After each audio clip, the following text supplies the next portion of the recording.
Sus, charity vlog, pero why kamera, di gid manghatag. Hatag-hatag ra na, kay lagi, nag-vlog. Kanang gihatag niya sa mga tao nga nilibo, milyon pud ang mabalik sa iyahana, inigting sweldo. Di ay baday, affected na kaana. Sakit sa buot.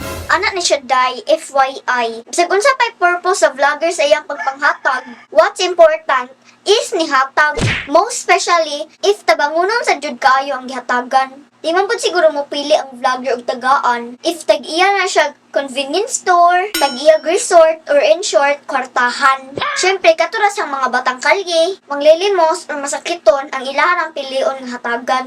Maski moingon pa mo nga tabang-tabang ra para sa vlog, the important thing is nahatagan or natabangan ang tabangunon.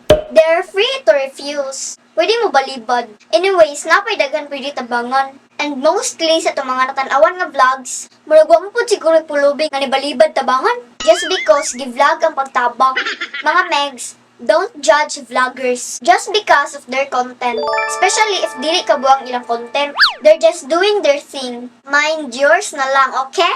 Naagani uban, nangyawat na lang. Like 10 pesos na lang sulod sila pitaka, pero naay pulubi ng limos. Iyan na lang tong gihatag ang iyang 10 pesos. Kinagtuo siya, vlogger ang pulubi.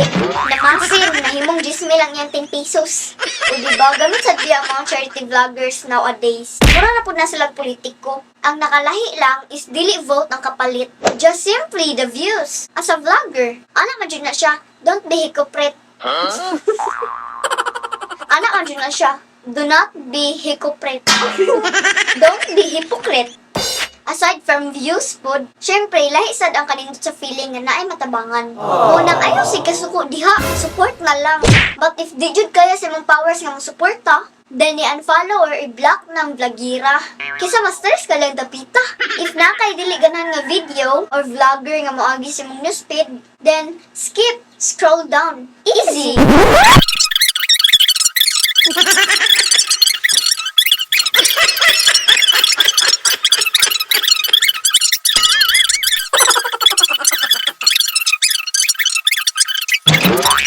Ginagawa mo. Okay na, sige na, shoot up na. Kung dagay pagstorya, murang kag abogada nga may listra.